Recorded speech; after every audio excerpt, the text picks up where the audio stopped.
Hello, my beautiful Sussex Squadron family.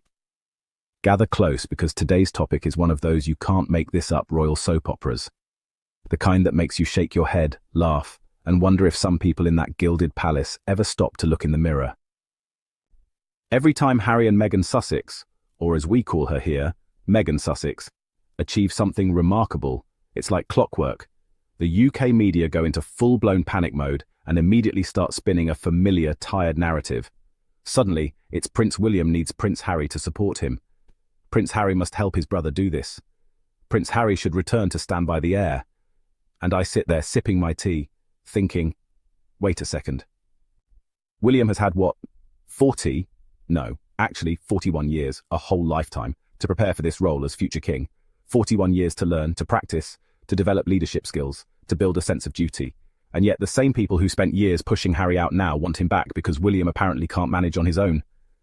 If this were a workplace, William would have been let go years ago for poor performance. But here in royal land, instead of accountability, they reach for Harry like he's some emergency spare tire. The irony of William's situation. Let's not forget, this is the same man who played a major role in pushing the Sussexes out. At the time, he seemed laser-focused on one thing, the spotlight, being on the front pages, being the golden boy of the monarchy.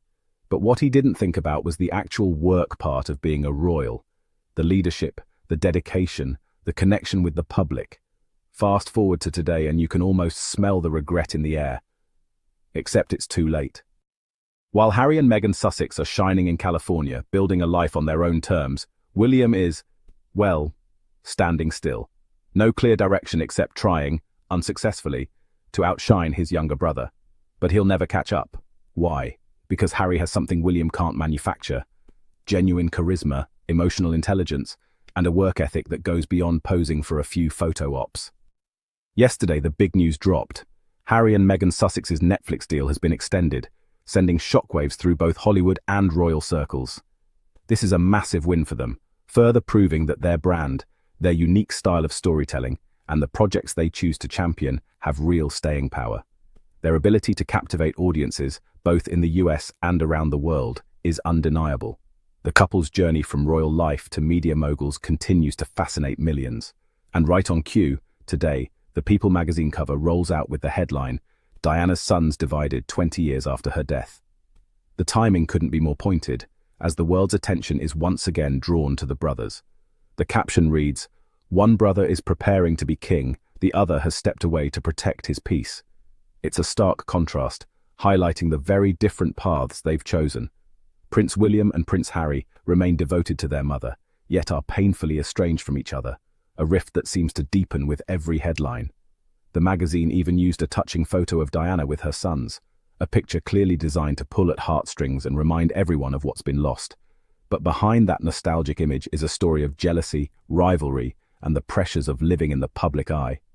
One brother, William, resenting the fact that the spare has stolen the spotlight, not through scheming, but simply by being himself and daring to forge his own path, far from the palace walls. Let's be real. William won't openly admit he wants Harry back. His pride won't allow it. Instead, the UK media do the talking for him, constantly planting the idea that Harry's return would save William. Why? Because deep down, even they can see it. William doesn't have what it takes to be the kind of king the public will rally around. Harry, on the other hand, has all the qualities of a modern leader. Authentic, compassionate, articulate, and able to connect with people from all walks of life. William? Well, let's just say his recent headlines aren't about inspiring leadership. So just recently, reports surfaced about William's temper. Not exactly the stoic future monarch image the palace PR machine tries to sell, right? According to insiders, he treats his staff poorly and constantly pressures them for fundraising results. Imagine having your boss hover over you every few hours asking how much money you've brought in. It's draining, demoralizing, and honestly, definitely not leadership 101. And how did William respond when this story leaked? By scrambling into PR damage control, of course. Suddenly out comes yet another William is the most popular royal puff piece. But honestly, how many times can they play that card? We see through it. Popularity polls won't cover up toxic workplace behavior. Note, the original chapter does not mention Meghan. William reportedly told the Sunday Times that William's anger has, over time, hardened into a kind of indifference toward Harry. It's as if the emotional energy he once spent on frustration has now been replaced by a cold distance.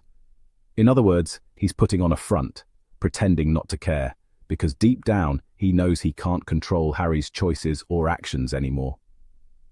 Historians and royal biographers often frame this rift as both brothers fighting for profound points of principle, as if they're locked in a battle of ideals that goes beyond personal grievances. But let's be honest, for Harry, the stakes are deeply personal. He's fighting for something tangible, his peace of mind, his family's safety, and the right to build a life on his own terms, far from the relentless scrutiny of the royal spotlight. He wants the freedom to live without abuse, to protect his loved ones, and to break the cycle that caused so much pain in the past. William, on the other hand, seems driven by a different principle, one that looks a lot like the desire to win a lifelong sibling rivalry, to come out on top in a competition that's been simmering since childhood. And then there's the constant refrain from royal sources, always reminding us that Diana wanted her boys to support each other, to stand together no matter what. Yes, Diana did say that. And yes, she was a peacemaker who longed for harmony between her sons, hoping they'd always have each other's backs. But those same voices often ignore the other half of the truth. Diana also wanted Harry to be genuinely happy, to find fulfillment and joy in his own life. She wanted him to live free from the toxic environment she herself suffered under, to escape the pain and pressure that haunted her within the palace walls. Diana once said that the monarchy would always protect the heir, William, but she would protect the spare, Harry. She knew the dangers of that family dynamic, you know. She understood how the spare could be used, discarded, and blamed. So honestly, if she were here today, she wouldn't be forcing Harry back into that trap. She'd be cheering him on from the sidelines, proud that he walked away from a life of misery and chose peace. Harry's decision really does mirror Diana's own journey, speaking out, protecting himself, and prioritizing happiness over protocol. The abuse Diana endured from Charles is, well, the same abuse Harry endured from William and the firm. Even if Harry were to go back tomorrow, let's be honest about what would happen. He wouldn't be welcomed as an equal. He'd be used as William's scapegoat, blamed for everything, and his ideas stolen to make William look capable. This isn't speculation. We've seen the pattern before, haven't we? The truth is, William and Kate have earned a reputation for being the laziest senior royals. Endless vacations, minimal engagements, and very little to show for their decades in the spotlight. Compare that to the Sussexes, who've built a global brand, signed major deals, and continued charity work, all without the taxpayer funding the working royals enjoy. The royalists see it, the media see it, and even some palace insiders see it. The spare has outshone the heir. That's why every time Harry and Meghan Sussex score a win, the drumbeat starts again. Come back, Harry. Help your brother. But here's my message to William. You've had 41 years of training. If you can't do the job now, it's not Harry's fault. Stop crying for backup. Harry's life in California is thriving. And perhaps ironically, it's thriving because William pushed him away. Far from the constraints of royal protocol, Harry and Meghan Sussex have built a new world for themselves, one filled with sunshine, opportunity, and genuine happiness. Their days are now spent surrounded by supportive friends, their children, and a community that values them for who they are, not just their titles. By cutting ties, Harry found freedom, success, and peace. He's embraced new ventures, explored creative projects, and discovered a sense of purpose that was impossible to find within the palace walls. William, meanwhile, is stuck in a loop of jealousy, PR spin, and endless comparisons. The pressure to live up to expectations weighs heavily, and the constant scrutiny from the media only adds to his burden. So, to the UK media and the so-called royal experts, stop using Diana's name as emotional blackmail. Her legacy deserves respect, not manipulation for headlines or ratings. Stop rewriting history to suit your agenda. The truth is more important than your narrative, and people are starting to see through the spin. And to William, either step up or step aside, but leave your brother out of it. Let Harry live his life without being dragged back into royal drama, because the truth is, the Sussexes are happy, they're winning, and they're proving every single day that walking away was the best decision they ever made.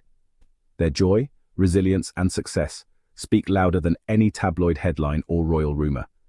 And that, my friends, is what really scares the palace. The old guard fears change, but the Sussexes are showing a new way forward. I'll leave it at that for today, Sussex Squadron. Remember, your voices matter and your support makes a difference. Drop your thoughts in the comments, share this with someone who still believes the poor William narrative, and as always, I'll see you in the next episode. Stay strong, stay kind, and keep supporting the truth.